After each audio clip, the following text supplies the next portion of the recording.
Good morning, everyone. C'est un très grand plaisir pour l'adjudant-chef Colbert et moi d'être ici avec vous ce matin pour introduire notre stratégie intégrée. The first thing I'd like to do is get rid of this echo, but I think I'm stuck with that. The second thing I'd like to do is really thank the Commandant of the Training Center for your efforts to help make this event happen. This is the first time, I think, that the Commander of the Health Services Group, Surgeon General, has really tried to reach out and communicate with the group all at once. And I'm told we have 49 outstations who are tuned in and at least able to listen to what we're going to talk about today. I hope the next bound of technology will allow them to actually see us as we undergo this conversation. So thanks so much. It's a first, I think, in the group, and hopefully something that we'll be able to continue to do into the future. The second thing I'd like to do is actually send my thanks to my headquarters staff, who I know have worked tremendously hard over the last 2 years, actually, under the leadership of our Deputy Surgeon General, Colonel Scott McLeod, to develop this strategy. And this is called the Surgeon General Strategy, but it truly is a strategy from the senior leadership of the group. And when you do get an opportunity to read it, you'll see inside the cover that all of the senior leadership at the colonel rank and my signature on this strategy, demonstrating their support for what we have put together. And now we'll go into the strategy. So next slide, please. So I like this cartoon. I'm sure many of you feel like this guy more than one day a week. And I just want to try to reassure you that this strategy isn't about a new list of tasks for all of you to take on over and above what it is you already do. We know you're busy out there. And really what this strategy is trying to achieve is to provide us a roadmap of what we will be doing over the next 5 years. The reality is that you're already doing much of what we've articulated in the strategy. We really, with this document, have been able to articulate and pull together a lot of the ideas that we've had over the last couple of years, and now we've put it together in a nice package that you can have and use it as a reminder, to use it as your roadmap as you think about what it is that you need to do within the health services group to get to where I and the senior leadership really want you to get.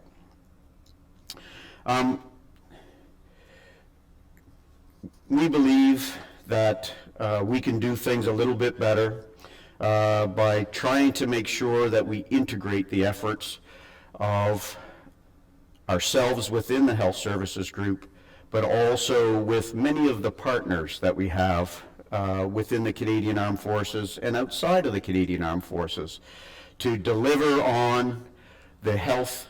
Do I have to do something different with this? Closer to my mouth, okay. The health and well-being of the members of the Canadian Armed Forces. As I said, it really is sort of the grounding framework that we are going to use over the next 5 years to determine where we will put our efforts and to develop implementation plans that will move us forward. The strategy is not the end. The strategy is really the beginning. And there are a lot of people that sort of are resistant to building strategies because often a strategy does just become that, the end, and it sits on a shelf, collects dust, and doesn't really get life breathed into it. And we as an organization need to take this strategy and make sure that it does actually have that life breathed into it as we develop implementation plans and as we look to you to bring forward your ideas to help us to get where we want to go. Slide.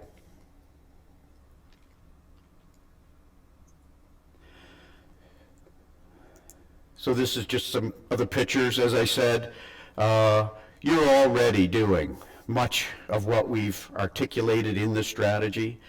What we want to try to achieve with the strategy is integrating your efforts in a more effective way and to modernize what we're doing within the health services. Slide. So, within the strategy, we have this primary goal. Our ultimate goal is to achieve this. And you'll see that some of the language is a little bit different than you may have heard me use before. And the first word I'd talk about is partnered. When I first came in as the Surgeon General, I started to talk about patient-centered care and how we needed to move the patient back to the center of everything that we do. And I still believe that as we contemplate the health and well-being of our patients, that they still need to be the center of our decision-making process. But the image of having patient-centered and this sort of ring of healthcare providers around it is perhaps not an image that we want to have. It makes the patient seem less engaged, and we're surrounding them and protecting them, if you will, from everything else around. And that's really not the model that we want to have or the image that we want to have. And we want to be seen to be partners with our patients in their care. And that means that they actually have some responsibility. And it's not all about protecting them. It's about engaging with them in their care. So we're shifting a little bit from, no, back please. Shifting from centered to partnered. You'll also see that we talk about a health-related system and not a health care system.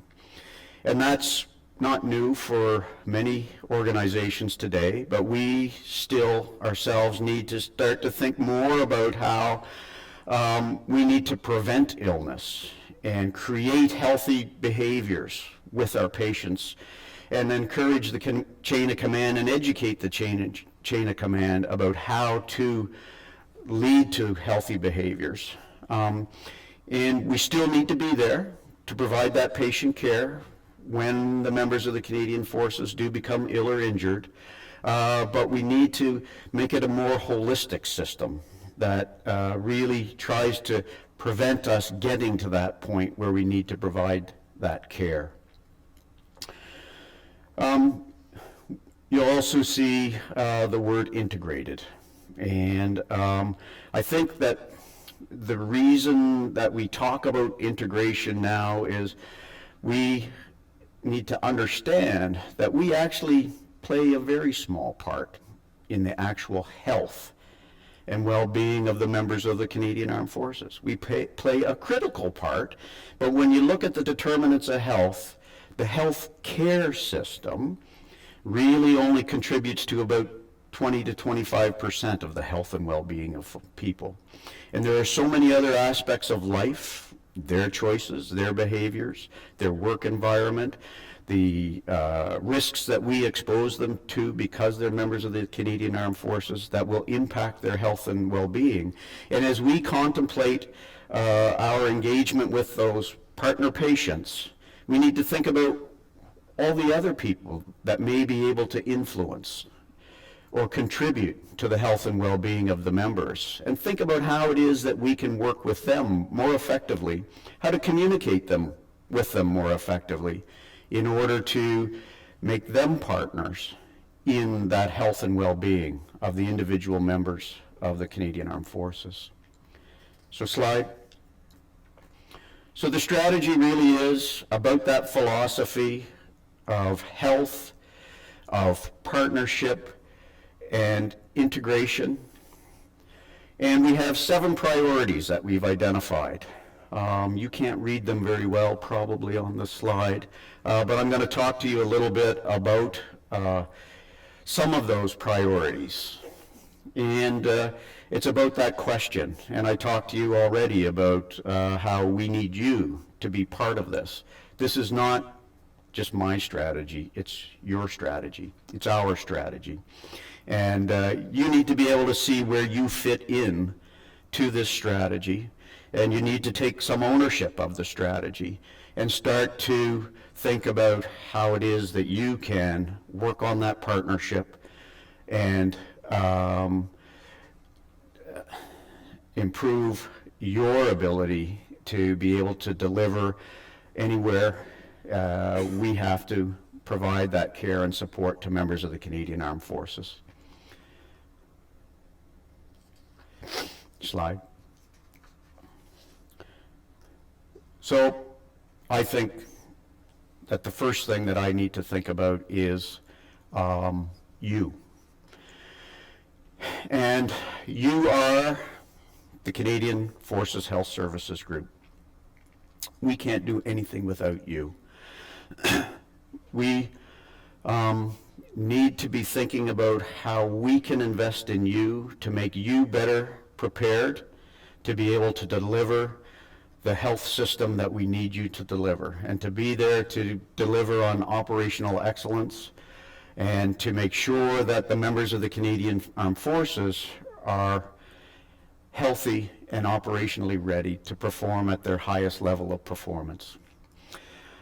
So investing in you is investing in them as well. And I think I hope you have started to hear from our Chief of Defense Staff a change in the way he talks about people. It used to be that when we talked about the Canadian Armed Forces, it was operations first, people always. And the Chief of Defense Staff has nuanced that a little bit in the last little while, and he now talks about people first and operations always. And I think that that's an important message that he's trying to send, that he is focusing now on how to look after the members of the Canadian Armed Forces in a better way. And you'll hear about something called the Journey. And the Journey is a big effort within Military Personnel Command to be able to look at what we have for policies and programs in the Canadian Armed Forces, to look after folks, to bring them in, to train them, and to give them the kinds of opportunities that they need to grow and develop and be able to have successful, rewarding careers, leave healthy, if possible, and go on to retirement and transition into civilian life. And we need to be part of that journey discussion. Because many of the decisions they make within that journey discussion will be impacting all of us. Because we contribute to a certain extent to that health and well-being in just about everything that happens to the members of the Canadian Armed Forces. And it is also going to impact how we look after all of you. In addition to the journey, we've been working very hard over the last little while to also, within Health Services Group, do some things to help you. We've just finally started phase 1 of the Road to Mental Readiness for Healthcare Providers. And I think that this is going to be an important tool. Many of us are healthcare providers or healthcare administrators, and often we think we're immune to the impacts of work-life stress, to what it is that we're called to do when we go off on operations. And just the normal health and decisions that we make about our lives. But we're not immune. And I was really pleased to see that we finally have gotten to the point where we're ready to deliver on the road to mental readiness for healthcare providers. And that should be rolling out in the coming year. Phase 2 will be following on probably early in next year. We've been looking at attraction retention. We know that we have some issues in certain MOSIDs with attraction and retention. So Colonel Ferris and his gang in health services personnel have been working hard and bringing together groups to find out what it is that we can do better from an attraction retention perspective. We're working with compensation and benefits to look at salaries and benefits for the special personnel that we have within the health services in order to try to help us to start to meet our strategic intake plan for recruitment and to make your careers careers that you don't want to leave early and that you want to stay and grow with us throughout a full military career. We're looking at MCRP. We're re-examining our leadership training programs to try to make them better suited to prepare you for what it is that we're going to call upon you to do through your careers. And with better preparation, it does create less stress as you enter into those new jobs and new roles. So we have a lot on the go within the health services group to try to make sure that we're making that investment in you so that you're there to deliver on the health system that I need you to deliver. Slide, please. We talked about partnership. And probably for me, the second most important part of the strategy is this concept. And that's the concept of the Triad of Care. And you see us, the health services group, down in the lower right-hand corner. At the top, we have our patients and their families. We talk about families. And the Canadian Armed Forces crest is representing the chain of command. And I think, and I recently had a discussion with the Chief of Defense Staff about this, that we're at a place again in the Canadian Armed Forces where there's been some breakdown in trust, I think, between the members of the forces, their chain of command, and even the health services. Sometimes we're viewed as that organization that's going to end their career, and we need to try to make sure that we're not viewed as that organization that is going to end somebody's career, that we're really here to be their partners. They're partners to try to make sure that they can have good health. When they do have a failure in their health, that we can help to bring them back to health and to be able to enable them to go on within their careers in the Canadian Armed Forces. And if it happens to be that they are so ill or injured that they can't meet universality of service, to prepare them as best we can for that transition into the civilian community. So we have a little bit of work there with trust. When I talk about patients as partners and the families as partners, I think that this might be a new concept for them as well. And as we contemplate how we're going to do this partnership, I think we also have to think about how we train them and prepare them to be partners in healthcare. And if you look at what's going on down in the United States Department of Defense, there are some facilities down there now that are starting to run education programs for patients and their families to teach them how to be that partner, how to take that responsibility for their care, and how to make sure they're able to work as effectively as possible with us. And I think that we probably are going to have to contemplate a little bit of training for our chain of command as well. And we need to make sure that we don't view the chain of command as a body that doesn't have the best interests of our members at heart, because they do indeed have the health and well-being of their members at the forefront of their thoughts. And they are ultimately responsible. We don't have that responsibility. The chain of command has that responsibility. So we can't exclude them as partners in this care. And I think I'd just take a moment to ask Chief Colbert what his thoughts are as an infanteer and as a member of the chain of command with respect to that relationship and partnership. Adjudant Chef Colbert. Okay. Thank you, General, to give me this opportunity to share my experience as a leader, part of the command team, part of the chain of command, okay, to support the member and also to support you and what you do for us, the fighters. Okay, the first we talk about trust, okay, and this is very important. And the trust that I'm talking about as a leader is to, we want to achieve is our member as head of trust and the chain of command to sit down with us and to share their health problem with us, their health issue, to the chain of command. Because if we don't know what's going on with our member, there's no way that we can help the member to get better and help you in the treatment. Okay, so it's all about trust first between the chain of command and the member. That's very important. Okay? Because the chain of command has to be part of the solution. Okay? But sometimes, the chain of command, okay, we are skeptical about the treatment. So when I talk about trust, the chain of command has to trust the treatment, has to trust the healthcare provider, okay?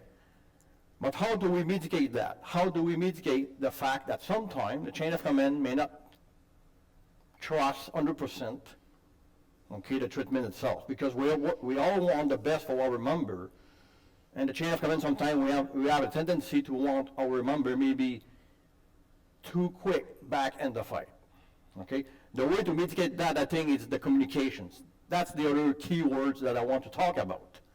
Communication, okay? Often on the road, since that I took over the Health Services Group Chief War Officer appointment, I talked to my fellow Chief War Officers up there, the unit Chief War Officers, or the Sergeant Majors. And sometimes they share with me their frustration. I say, okay, have you talked to the clinic warrant? And they look at me and say, clinic warrant? Yes. Our clinics has a clinic warrant. Pick up the phone and talk to that clinic warrant. Share with them your frustration. Or ask them, if you don't understand the mail of your member, ask them what you can do to help your member. So communication is very important. So what I'm asking to the clinics, when you receive that phone call from the chain of command, take the time to explain to them what they can do to help their member. And I experienced it quite a few times as a member of a unit as a sergeant major, okay? We found sometimes soldiers crying by themselves because they don't understand what they are patient, medicine, I'm no doctor, but medicine is not black and white. Sometimes you guys work in the gray zone. You try to pinpoint the problem you need, to assess. Sometimes it takes a time, right? When you bring the vehicle to the mechanic, you expect to have your vehicle back the next day. Well, human being doesn't work that way. Sometimes it takes longer, okay? For a great communication between the healthcare provider, the chain of command, and the member is the key, okay, to make sure that the member has the time required to heal, get better, and back on their feet. Either back in the fight with or make a smooth transition to the CV, to depend of the condition, okay? So what we need to do as healthcare providers, I think, is to make sure that the chain of command understand what they can do to help their members. And the chain of command responsibilities is to make sure that as leaders, they have the trust of their people that they will be approached, and their people will share with them the issue that they have. When that happens, at the end of the day, the healthcare provider can do their job properly, and the member receive the support, and the family included, receive the support that they deserve as a member of the Canadian Forces. Thank you very much, Renato. Thanks, Chief. So we work in a very unique environment.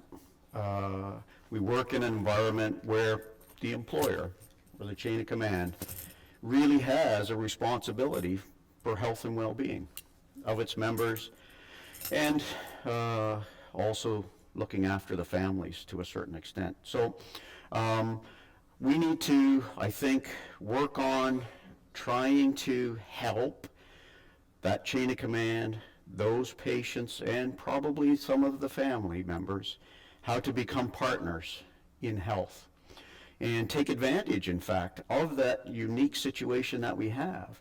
Because we can help to influence that work environment, which can have such an impact on health and well-being, we need to bring them in as partners in the health and health care delivery for our members.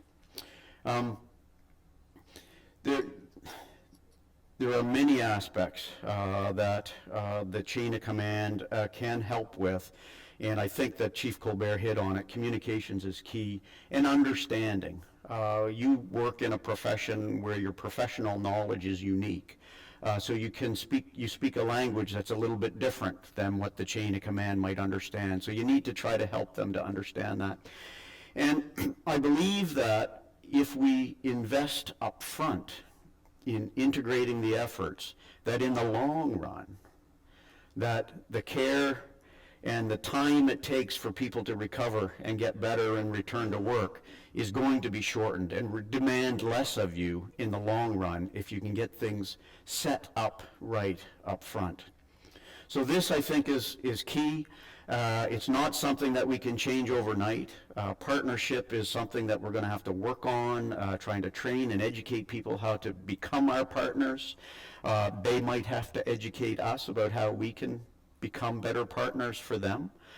We need to always make sure that we're protecting patient confidentiality, but there are ways to be able to have conversations, protecting patient confidentiality, or having patients be willing to open up with their chain of command if it really makes sense for them to be able to do that, and it's something that they want to do. So this is I think, the second most important aspect of the strategy from my perspective. Slide, please. We haven't gotten rid of the quadruple aim. I still think that the quadruple aim provides us with a very useful framework that we use to sort of examine what it is that we do as an organization. And hopefully the quadruple aim isn't new to any of you, unless you've just joined the health services. But this in fact is, I think, going to be quite a useful tool for us moving into the future. It provides us that lens to examine what we do, but it also has provided us a framework to develop performance measurement outcomes that we can start to measure ourselves against. And as we look at how we're doing in those performance measurement outcomes, we'll be able to adjust course and see where it is that we need to try to do things better. Slide, please.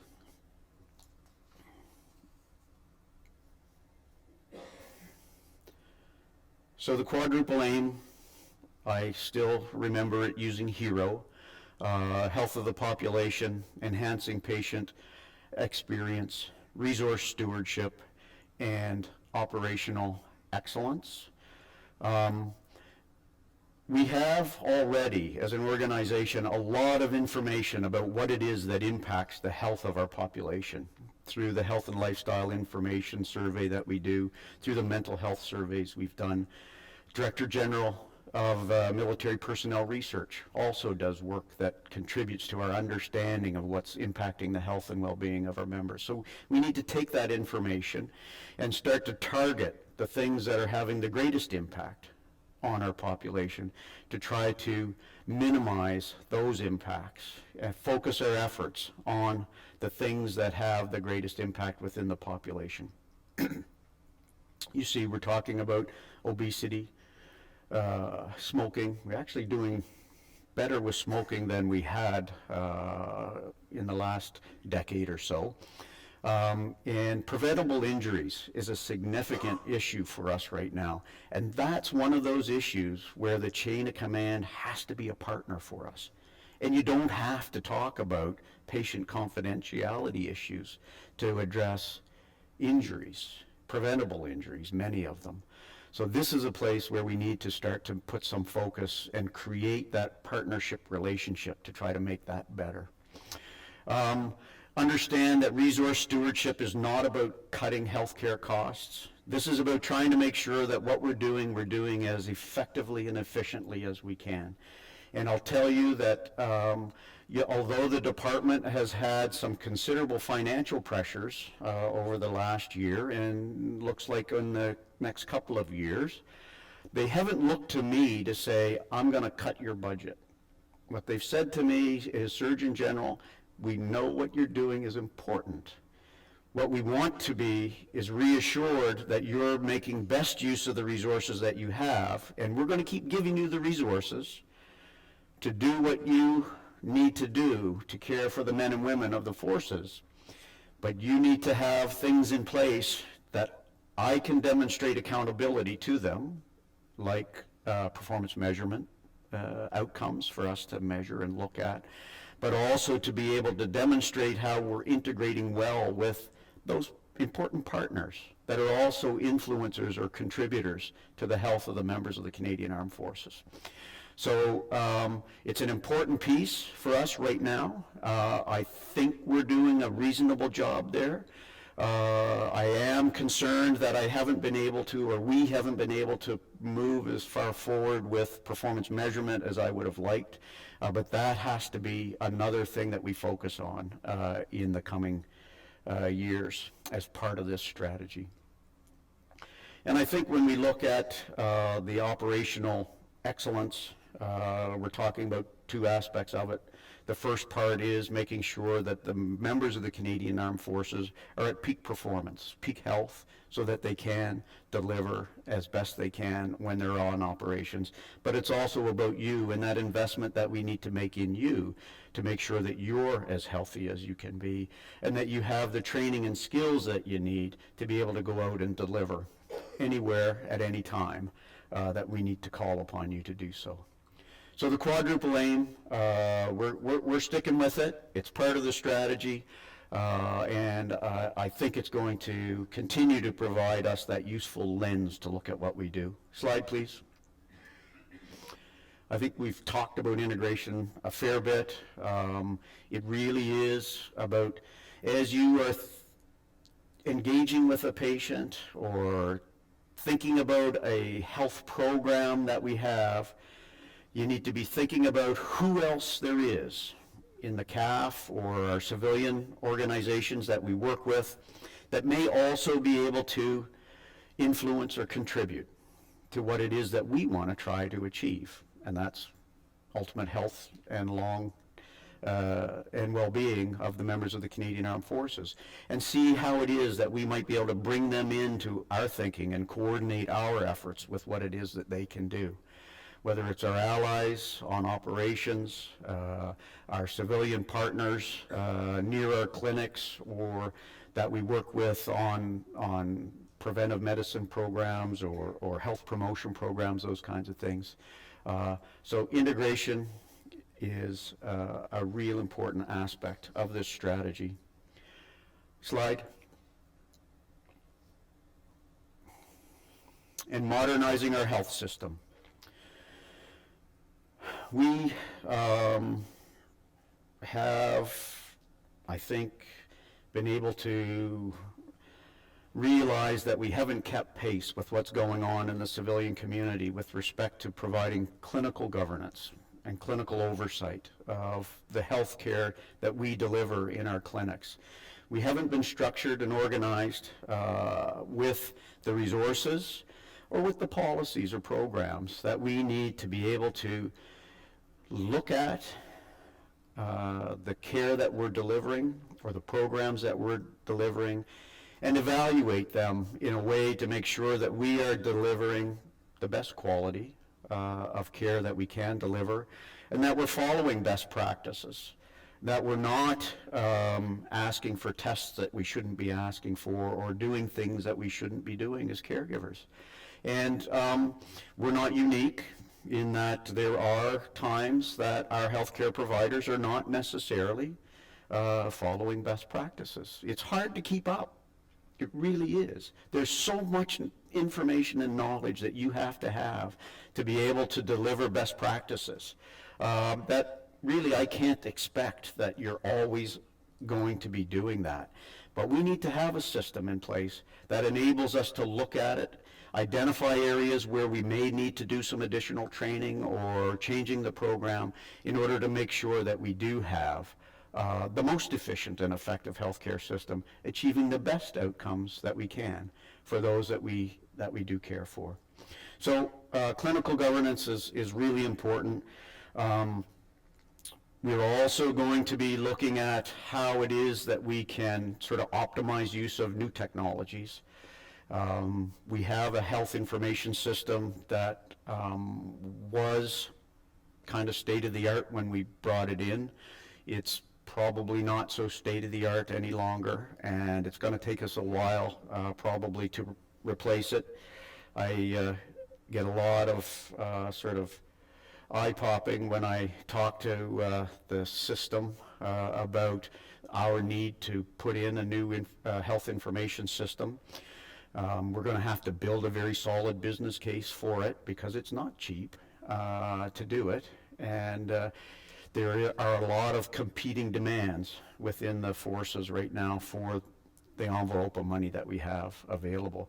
But I believe that our future is going to be dependent upon us bringing in place a health information system that allows us to work more closely with our patients, for them to be able to interact with us, and for us to actually capture data more effectively out of the care that you do deliver in order for us to be able to adjust programs and to provide some of that clinical governance that we need to be able to provide to assure high quality care and effective care. So clinical governance, new technologies, and a modernization of our system. And you may see in the future some restructuring of our organization. We think that we probably didn't get it quite right when we went through RX 2000, and there's this friction always at clinics about operational readiness and provision of in-garrison care. So we're going to try to, I think, restructure a little bit so that the chain of command has a little bit of relief from that friction. I won't be able to relieve it all, but I think that we're going to try to give some separation in that and allow some more focused attention to each of those efforts that we have to deliver on. And slide, please. And the last thing, I mentioned it with you before, it's about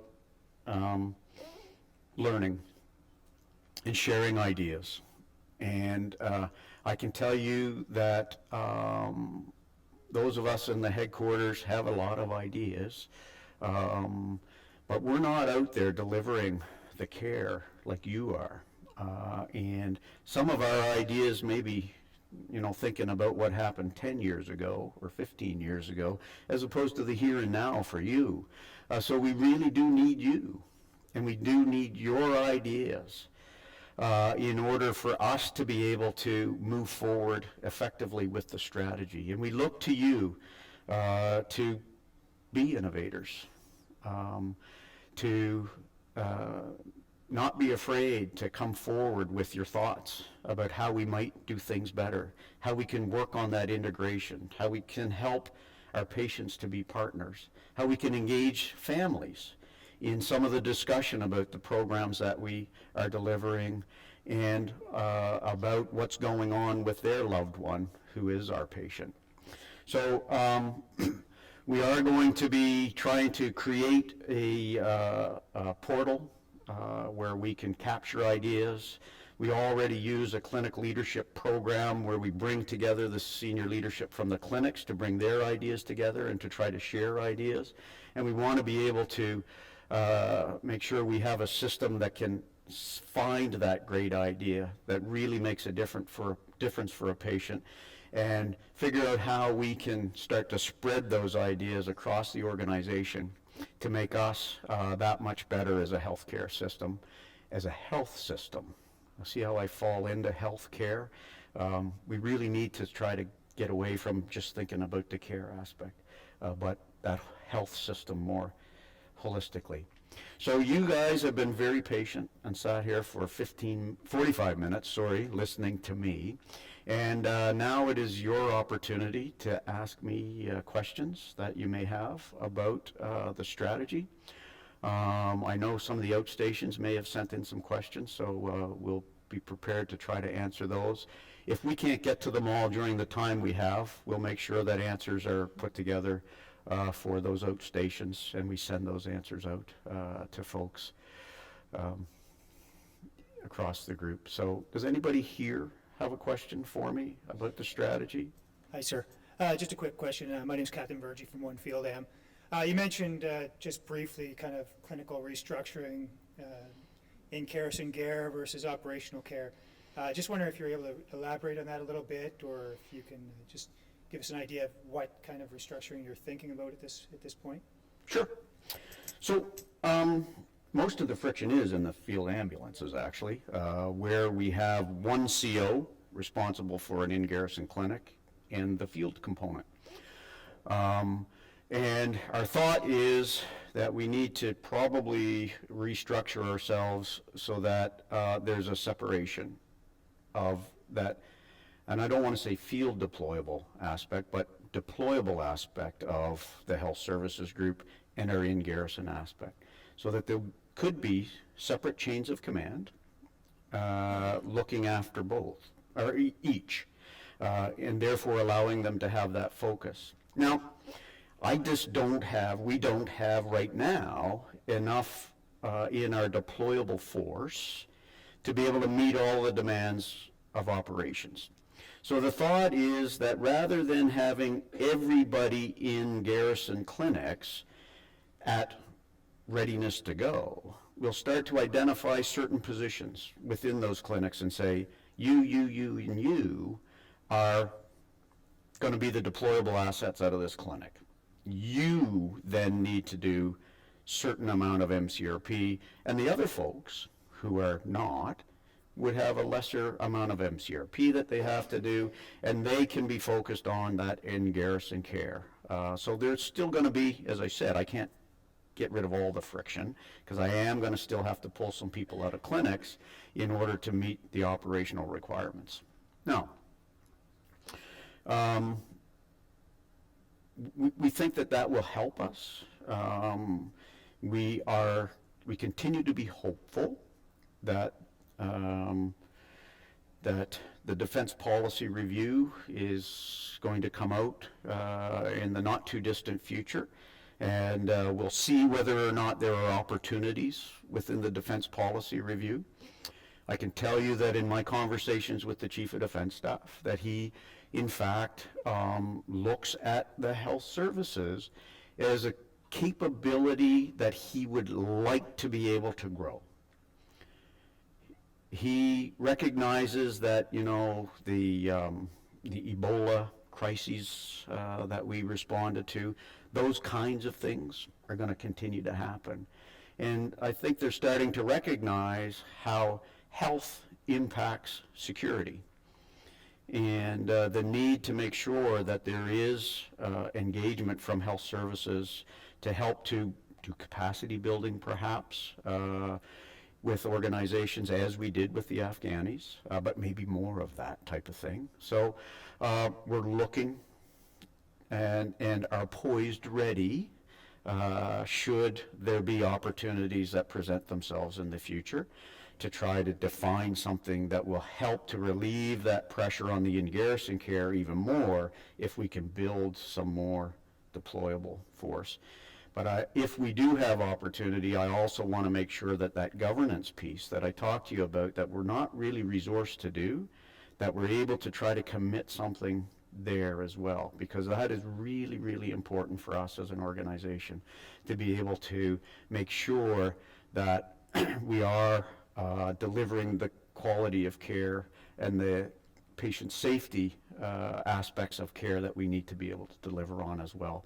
So as I look at potential opportunities, and fingers crossed, we'll see what happens, those are the two main things that we're trying to think about there. We're still trying to do the clinic model review.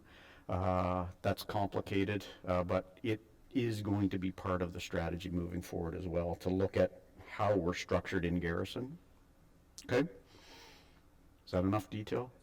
Okay. Did you have a question from outside, or? Yes, sir. Health Services Group is asking how we measure success. How do we measure success? Good question. So I talked about our performance measurement framework, and really that is where we look to measure success. And as we build that performance measurement framework, we need to make sure that we're incorporating the aspects of the strategy and the quadruple aim within that performance measurement framework, and try to deliver on each of those aspects within the framework. So that really will be how we try to report on success as we go forward with this. Another question. You had a question here. Sorry, yeah. And then over to you next. Sir, Captain Martin, 11 Health Services, Shiloh. I do agree including chain of command is a big part of health for our members. Just wondering about the rollout of that. Is that going to be more top down, or is that expected to come out from the units up and build up in Garrison Care? So it's a good question. We do already try to build those relationships at the higher levels in the headquarters, and I just had a meeting with the Commander of the Navy 2 weeks ago where we're talking about employment limitations for women that are pregnant and how we might better assist them with those employment limitations. So I think it's all the way up and down that we really have to do that. Really though, when you talk at our level, we're talking policy program. At the ground level, you guys are going to be talking about individual patients, probably. Although some of the base surgeons or wing surgeons will also perhaps be talking about program, like health promotion types of activities and interactions with the chain of command in that regard. Yeah, but I think it's got to be all the way up and down, and we're working on that. Yeah. I continue to message to the senior leadership. Anytime I hear senior leaders say, the darn health services won't tell me what's going on with my person, I turn the question back on to them and say, why won't your person tell them what's going on with you? And, I still think that that's that trust piece that may have suffered over the last little while as people have been released from the military, and we hear in the media some stories that are not so positive. We have a lot of positive stories going on day after day after day in the organization, and unfortunately those not so good stories are the ones that the veterans groups pick up on and the media pick up on, and they really play up on those, and they threaten the trust that we have with our patients and that they have with their chain of command. And we need to try to protect that trust and to rebuild that trust, I think. Making those positive stories keep happening. Yeah. Sorry, question back here, yes? Hi, sir. Captain Mary Ann Barber, Health Services Training Center. So my question is regarding MCRP. So we certainly have in the past seen how there are so many conflicting priorities, whether it's your normal day-to-day job, the provision of in-garrison care, working at the training center, or being in an operational environment and the deployment tempo.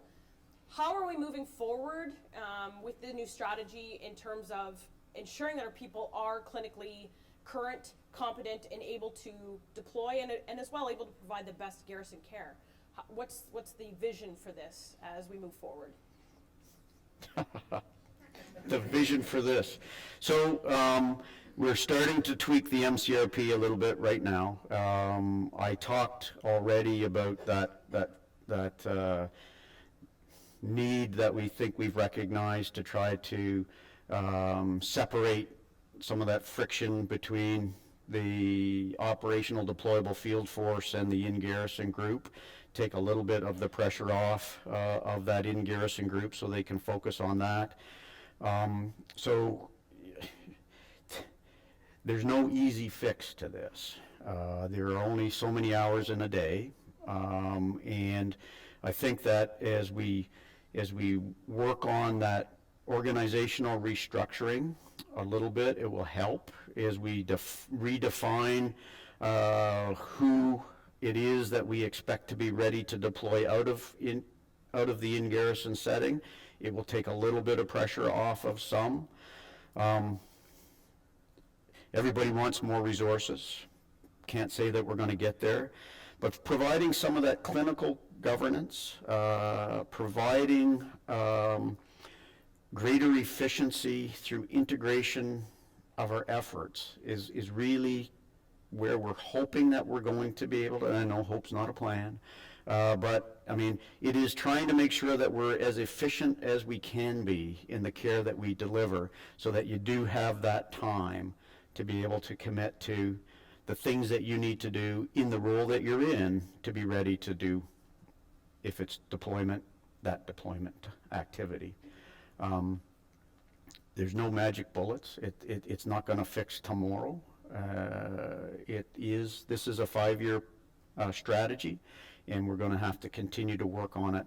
And I would welcome any ideas that any of you have about how we can make that better, given the current resources that we have. It is a challenge. There's no doubt about it. And we need to manage expectations for our staff as they do go out that door. I was going to talk to our BMOC course about how you're entering the CAF as doctors in a not too different situation than when I became a physician, in that we have, I can't remember right now, but probably going to be over 50 captain majors short this APS.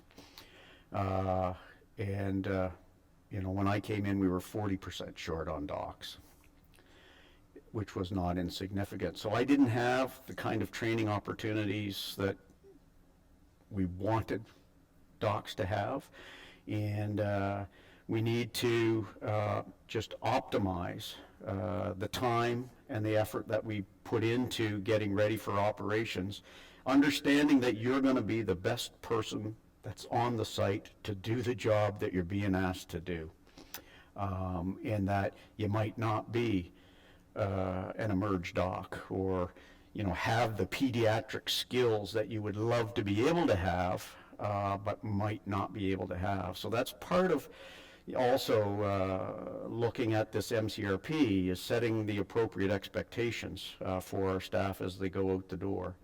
And that's a hard pill for some people to swallow, we always want to be at the top and do the ultimate, and sometimes we're just not resourced to be able to do the ultimate, but by gosh, you're going to do a heck of a job when you do go out the door. And I've seen our folks go out beside our allies, and we're always at or above the level of what our allies are able to deliver for healthcare. So we shouldn't be too hard on ourselves about how well we are prepared as we go out the door to be able to do what we're asked to do. It's a great question and a big challenge for us that we are going to continue to work on, and bring forward your ideas if you have them. Do you have another question from an outstation? They're asking about resources and demands on case managers and any augmentation of field AMs, and that's from 21. For case managers, we anticipate some growth. We've tried to build that in. We recognize that our case managers are critical as part of the integrators. You know, we built a system that we thought was going to have a 50-to-1 sort of case-to-case manager ratio, and I know they're running at 75, maybe higher to 1 in some locations, doing just such wonderful work, prioritizing their efforts to make sure that those that are in most need get the care that they deserve and need. But you know, we're working with hire to be able to get additional resources in that regard. Not sure when that's going to happen just yet, but we're going there.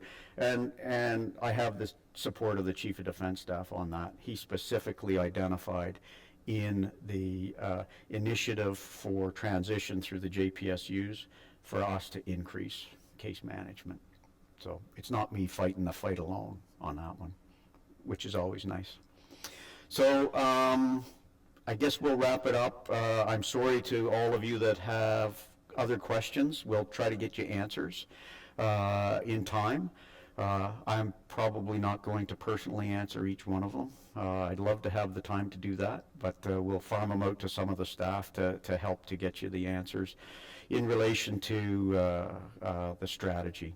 Thank you for your attention. I look to you all for your continued support as we build the implementation plans for this strategy to bring life into the strategy, make sure that it doesn't collect dust. There's a lot of good ideas and a lot of important things in here that I know that you can contribute to, and make sure that you are well looked after and that the members of the Canadian Armed Forces are well looked after. So thank you very much for your attention.